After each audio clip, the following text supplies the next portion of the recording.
Optics আলো থেকে শুরু করছি। প্রথম কোশ্চেনটা, what is the number nodal point in a coaxial lens system? Two হবে।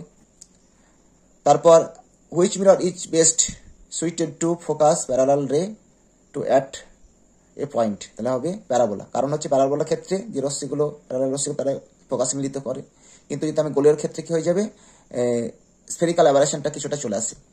তাহলে সুইটেবল হচ্ছে প্যারাবোলিক হচ্ছে কি বলবো, দর্পণ, মিরর। তারপর 3 number question, two plane mirror are placed at 60 degree angle each other, how many image will be seen? আর কতগুলি প্রতিবিম্ব তৈরি হবে? তার মানে জেনারেল ফর্মুলা কি, n = 360 বাই থিটা মাইনাস 1, এটা ফর্মুলা। এবার থিটাটা দিচ্ছে 60 ডিগ্রি, 60 বসাবে, তাহলে 5টি হবে অ্যান্সার। যদি 50 ডিগ্রি হতো বা 35 ডিগ্রি হতো তখন তো কাটাকাটি হতো না, তখন জোর সংখ্যাটা দেখে নেব কত হচ্ছে। 4 number question, a light wave enters glass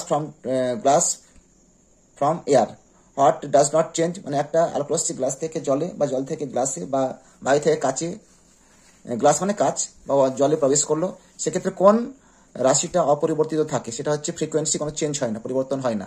কোনটা চেঞ্জ হয়? ওয়েভলেন্থ চেঞ্জ হয় এবং ভেলোসিটি চেঞ্জ হয়, কিন্তু কম্পাঙ্ক একই থাকে।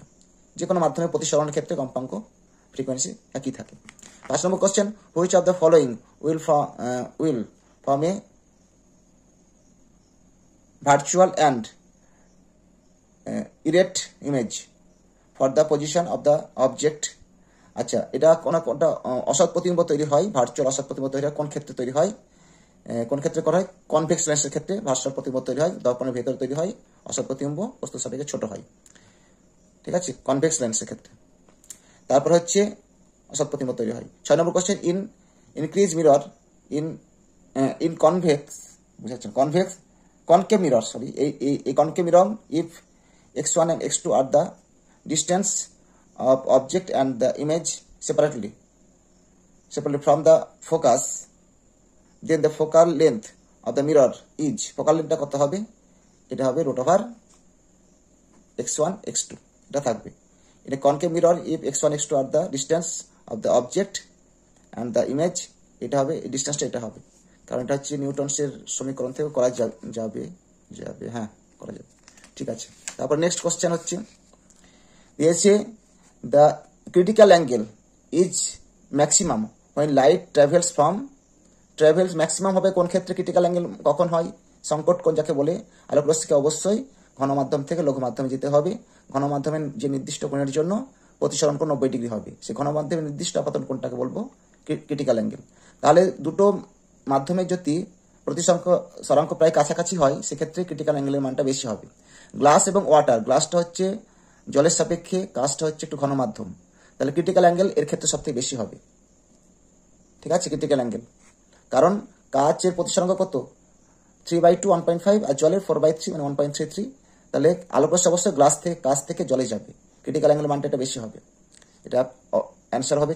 8 number question, index of diffraction, refractive index কি হচ্ছে? For ordinary glass refractive index 1.5, what will be the critical angle? Critical অ্যাঙ্গেলের সঙ্গে রিফ্র্যাক্টিভ ইন্ডেক্সের সম্পর্ক কি? আমরা জানি ঘন মাধ্যমের সাপেক্ষে আমরা নিতে হয় মিউ সমান sin i by sin r, লঘু মাধ্যমের সাপেক্ষে ঘন মাধ্যমের প্রতিসরাঙ্ক। তাহলে আমরা কিভাবে লিখবো? আলোকরশ্মি যাচ্ছে কিন্তু ঘন মাধ্যম থেকে লঘু মাধ্যমে, আলোকরশ্মি ঘন মাধ্যম থেকে লঘু মাধ্যমে গেলে ক্রিটিক্যাল অ্যাঙ্গেল সৃষ্টি হবে ঘন মাধ্যমে, আর প্রতিসরাঙ্ক 90 ডিগ্রি। কিন্তু আমরা প্রতিসরাঙ্ক যখন করবো লঘু মাধ্যমের সাপেক্ষে ঘন মাধ্যমের প্রতিসরাঙ্ক করবো, তখন যে লঘু মাধ্যমের প্রতিসরণ কোণ sin 90 degree by sin θc, ঘন মাধ্যমের আপতন কোণ।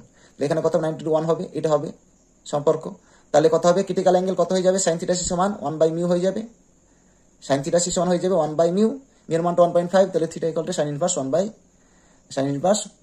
1/1.5 বসিয়ে দিলাম। এটা একটা বুস্টার্স ল এর সঙ্গে সম্পর্ক আছে, খুবই আছে এটা, বুস্টার্স কোণের সঙ্গে সম্পর্ক আছে, এটা আমরা সমাবর্তনে করাবো। এটা খুবই একটা ইম্পর্টেন্ট একটা ইকুয়েশন, এখান থেকে প্রবলেম এমসিকিউ দিয়ে থাকে।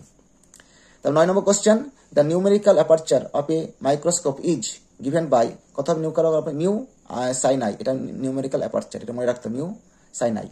10 number question, when two lenses are in contact, the condition for achromatism, অ্যাক্রোমেটিজমের মানে বর্ণ প্রেরণ যেটা বলা হয়, কন্ডিশনটা কি হবে?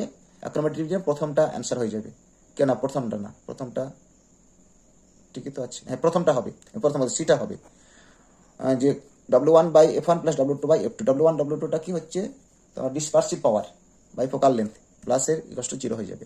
11 number question, two lenses of focal length F1 F2 are at a distance d from each other when there will be the spherical aberration b minimum। spherical aberration minimum হতে গেলে কি করতে হবে, তাদের মধ্যে সেপারেশন অবশ্যই d কষ্ট হয়ে যাবে F2 মাইনাস F1।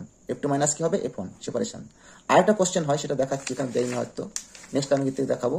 যখন আমরা যখন অ্যাক্রোম্যাটিজম করব অর্থাৎ বর্ণ প্রেরণ করব, এটা স্ফেরিক্যাল অ্যাবারেশনের জন্য হলো F2 মাইনাস 1। বর্ণ প্রেরণের ক্ষেত্রে করব তখন F1 প্লাস F2 বাই 2 হবে, F1 প্লাস F2 বাই 2 হবে সেক্ষেত্রে। 12 number question, the number of cardinal point in a thin lens. থিন লেন্সের ক্ষেত্রে নাম্বার অফ কার্ডিনাল পয়েন্টস কতই থাকবেই না, 0 হবে। থিক লেন্সের ক্ষেত্রে নাম্বার অফ কার্ডিনাল পয়েন্ট 2 ছিল, আর এক্ষেত্রে 0 হবে। এই পর্যন্তই থাক তাহলে।